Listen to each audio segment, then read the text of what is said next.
Welcome everyone. Reflective mind में आप सभी का स्वागत है। The topic of discussion is rural settlement pattern from class 12 geography. The objective of this session are meaning and understanding of rural settlement pattern and classification of rural settlement. So सबसे पहले यहाँ पे सवाल है, सेटलमेंट का मतलब क्या होता है? Cluster of dwellings termed as settlement. और सेटलमेंट और ह्यूमन सेटलमेंट एक ह्यूमन एनवायरमेंट इंटरेक्शन का डिफरेंट जोग्राफिकल कंडीशन में एक बेस्ट एग्जाम्पल की तरह जनरली हमें दिखता है। तो सबसे पहले यहाँ पे हम डिस्कस करेंगे कि सेटलमेंट पैटर्न का मतलब क्या होता है। हमने अपने प्रीवियस वीडियो में दो टर्म को इंट्रोड्यूस किया था, एक होता है टाइप्स ऑफ सेटलमेंट, एक होता है pattern of settlement. Types of settlement का मतलब क्या होता है कि घर अगर आपस में एक दूसरे के नज़दीक हैं या एक दूसरे के दूर हैं या एक दूसरे से दूर हैं, उसके आधार पे सेटलमेंट का टाइप डिसाइड होता है। लेकिन सेटलमेंट के पैटर्न का मतलब वो अगर नज़दीक हैं या दूर दूर है, उसके आधार पे किस प्रकार के वो ज्योमेट्रिकल लेआउट को, किस प्रकार के ज्योमेट्रिकल शेप को वो बनाते हैं, हम उसे ही सेटलमेंट का पैटर्न कहते हैं। यहाँ पे pattern of rural settlement reflect the way the houses are sited in the relation to each other। houses एक दूसरे के साथ किस तरीके से वहाँ पे सेटल हैं। the site of the village, the surroundings, topography and the terrain influence the shape and size of a village। अब देखिए यहाँ पे आ रहा है कि विलेज के साइज को, उसके शेप को कौन कौन से फीचर्स अफेक्ट करेंगे। Topography, mountain, plateau, plain, terrain, ये सारे फैक्टर्स उसे क्या करते हैं, प्रभावित करते हैं। अब हम रूरल सेटलमेंट को कई डिफरेंट पार्ट्स में क्या करते हैं, क्लासिफाई करते हैं। लेकिन क्लासिफिकेशन का जो क्राइटेरिया, क्लासिफिकेशन का जो पैरामीटर है, उसे किस अलग अलग तरीके से हम रूरल सेटलमेंट पैटर्न को क्या करेंगे, क्लासिफाई करेंगे। सबसे पहले है on the basis of, first one is on the basis of setting. Setting के आधार पे रूरल सेटलमेंट पैटर्न को देख सकते हैं। तो वो प्लेन विलेज हो सकता है, प्लेन एरिया में हो सकता है तो प्लेन विलेज, प्लेटू एरिया में होगा plateau village, coastal village, forest villages and desert villages. तो ये सभी जो क्लासिफिकेशन है, ये किस चीज़ के आधार पे कि वो रूरल सेटलमेंट किस जगह पे, प्लेन एरिया में, प्लेटू एरिया में, कोस्टल एरिया में, फॉरेस्ट एरिया में या डेजर्ट एरिया में, वो पर्टिकुलर रूरल सेटलमेंट किस प्रकार के फंक्शन को कर रहा है, किस प्रकार की एक्टिविटी को कर रहा है, किस प्रकार के काम को कर रहा है, उसके आधार पे अगर मैं बोलूँ कि वो अगर फार्मर्स का है, फार्मिंग विलेजेस, अगर फिशरमैन का है, फिशरमैन विलेजेस। लंबर जैक एक टर्म होता है लंबरिंग, लंबरिंग का मतलब होता है कि पेड़ को काटना, और लंबर जैक उस पेड़ के काटने से या पेड़ के काटने से जुड़ी हुई एक जो स्पेसिफिक कम्युनिटी होती है, उसे क्या बोलते हैं, lumberjack. Pastoral villages, pastoral का मतलब क्या होता है, जो नोमैडिक हर्डिंग वगैरह करते हैं, जो अपने एनिमल्स के साथ, जो एनिमल डोमेस्टिकेशन उनका होता है, उनके साथ वो जनरली अपनी एक्टिविटी को मैनेज करते हुए दिखते हैं।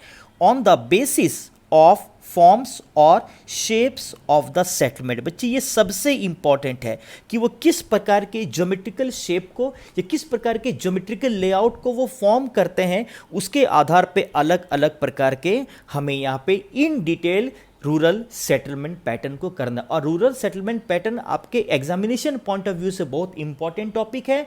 और सबसे बड़ी बात याद रखिएगा कि चूंकि इसमें हमें डायग्राम छोटे छोटे ड्रॉ करने होते हैं, तो ये बहुत ही मार्क फेचिंग टॉपिक है। अगर एग्जाम में आपके पास ऑप्शंस हो, अगर दूसरे क्वेश्चंस के अलावा, तो इस क्वेश्चंस को आप वहाँ पे अगर अटैम्प्ट करते हैं तो इस क्वेश्चंस में बेहतर नंबर आने की संभावनाएं जनरली होती हैं।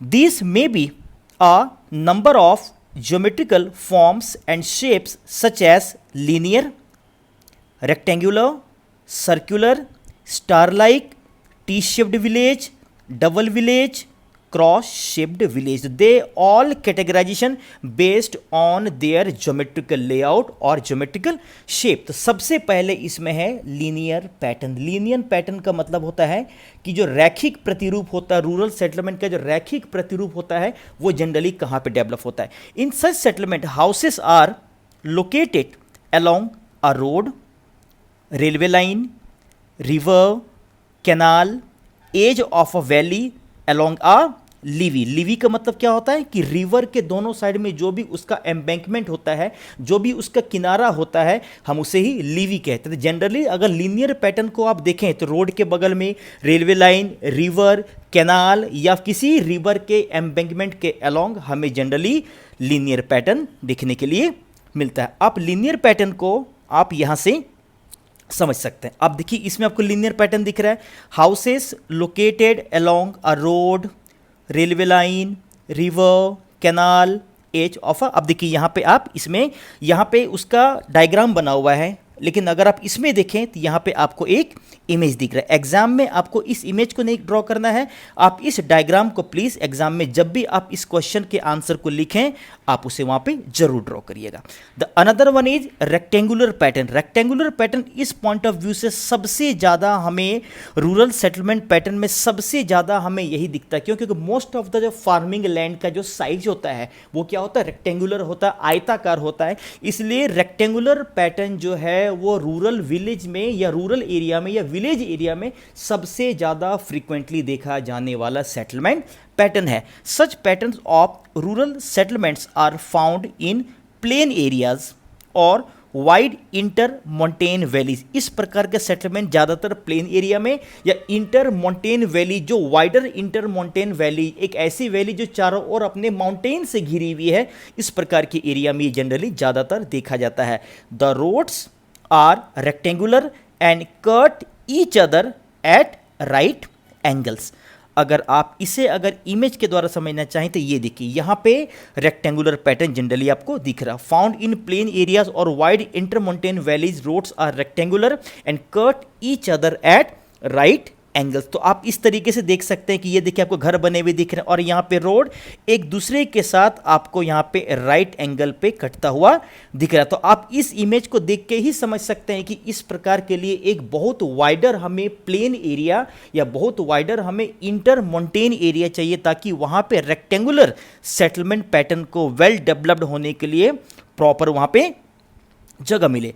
The next one is circular pattern, वृत्ताकार। Circular pattern, circular villages developed around lakes, tanks and sometimes the village is planned in such a way that the central part remains open and is used for keeping the animals to protect them from wild animals. तो आमतौर पे circular pattern को अगर आप देखें तो generally जो झील वगैरह होता है, जो टेम्पल वगैरह होता है, उसके चारों ओर हमें इस प्रकार के सेटलमेंट पैटर्न जनरली ज़्यादा देखने के लिए मिलते हैं। तो आप इस इमेज के द्वारा आप सर्कुलर पैटर्न को आप अच्छे से आप समझ सकते हैं। नेक्स्ट में अगर आप देखें, next one is star like pattern. Star like pattern का मतलब क्या होता है कि जो लाइक इस फॉर्म में हमें दिखता है, जहां पे बहुत सारे रोड आपस में आप देखें अगर कॉन्फ्लुएंस करते हुए दिखे तो उसी रोड से बाहर निकलते हुए रास्ते में दोनों किनारों पे हमें जिस प्रकार का सेटलमेंट पैटर्न जनरली डेवलप होता हुआ दिखता है, हम उसे स्टार लाइक पैटर्न कहते हैं। When several roads converge, star shaped settlement develops by the houses built along the road. जहाँ पे कई सारे रोड आपस में क्या करते हैं, वो कॉन्फ्लुएंस करते हैं, मिलते हैं, वहाँ पे हमें star like settlement pattern generally देखने के लिए मिलता है। आप इस इमेज में स्टार लाइक पैटर्न को आप देख पा रहे हैं। Next one is T shaped, Y shaped, cross shaped और क्रकिफॉर्म सेटलमेंट और क्रूसिफॉर्म सेटलमेंट। यहाँ पे क्या है, T shaped, Y shaped, cross shaped और cruciform settlement. T shaped settlement, अब देखिए यहाँ पे तीन प्रकार की बात की जा रही। T shaped settlement develop at tri junction. T shaped settlement हमें जनरली ट्राई जंक्शन पे डेवलप होता हुआ दिखता है, जहाँ पे तीन रोड आपस में आके मिलते हैं या फिर एक रोड अगर आगे चलकर किसी दूसरे रोड से मिलता है लेकिन उसे जनरली क्रॉस नहीं करता है। While Y shaped settlement emerge as the places where two roads converge on the third one। जहां पे दो रोड किसी तीसरे रोड में मिल जाता है, या फिर आप बोल सकते हैं कि जहां पे एक रोड दो अलग अलग रोड में वहां पे क्या हो जा रहा है, डिवाइड हो जा रहा है, हम उसे वाई शेप्ड पैटर्न जनरली कहते हैं। Cruciform settlements developed on the cross roads and houses extend in all the four direction. इसका मतलब कि जो चौराहे वाला जो एरिया होता है वहाँ पे जनरली भी वहाँ पे हमें क्रूसिफॉर्म सेटलमेंट का टाइप जनरली हमें दिखने के लिए मिलता है। आप अलग अलग इमेजेस में आप इसको देख सकते हैं, जैसे टी शेप को देखिए, ये देखिए यहाँ पे आपको टी शेप दिख रहा है यहाँ पे, है ना, जहाँ पे एक रोड किसी मेन रोड में मिल रहा है लेकिन उसे क्रॉस नहीं कर रहा है, वहाँ पे टी शेप्ड पैटर्न या ट्राइजंक्शन जहाँ पे रोड्स का होता है वहाँ पे हमें टी शेप्ड सेटलमेंट पैटर्न या रूरल सेटलमेंट पैटर्न जनरली देखने के लिए मिलता है। अगर वाई शेप्ड को देखें तो जहाँ पे एक रोड दो अलग अलग रोड में डिवाइड हो रहा है या दो रोड मिलके कोई एक सिंगल रोड में यूनाइट हो रहे हैं, वहां पे हमें generally Y shaped settlement pattern देखने के लिए मिलता है। इसी में एक बहुत इंपॉर्टेंट जो यहाँ पे था जिसे हम लोग कहते हैं डबल विलेज। डबल विलेज का मतलब क्या होता है कि कोई भी रोड, कोई भी रिवर, कोई भी कैनाल के दोनों ओर जब सेटलमेंट का पैटर्न डेवलप होता है या जब सेटलमेंट डेवलप होता है तो हम उसे डबल विलेज, लेकिन डबल विलेज क्यों नाम दिया गया? क्योंकि कोई भी वहाँ पे human structure like canal, like road, like railway line और कोई भी नेचुरल लाइक रिवर जब उन दोनों सेटलमेंट पैटर्न को अलग अलग करती है या रोड के इस पर कई बार अलग विलेज होता है और रोड के उस पर कई बार डिफरेंट विलेज होता है, तो उसे ही हम डबल विलेज जनरली कहते हैं। Settlements extend on both sides of a river where there is a bridge or ferry. They all are termed as double village. तो इस डिस्कशन में हमने रूरल सेटलमेंट के मतलब को, उसके क्या अलग अलग टाइप्स हो सकते हैं फंक्शन के आधार पे, उसके आप बोल सकते हैं लोकेशन के आधार पे, उसके ज्योमेट्रिकल शेप या लेआउट के आधार पे हमने अलग अलग टाइप के रूरल सेटलमेंट को यहाँ पे डिस्कस किया। आई होप इस डिस्कशन से आपकी सेटलमेंट पैटर्न के बारे में और रूरल सेटलमेंट के वेरियस टाइप्स के बारे में आपकी एक बेहतर बेसिक अंडरस्टैंडिंग बन पाई होगी।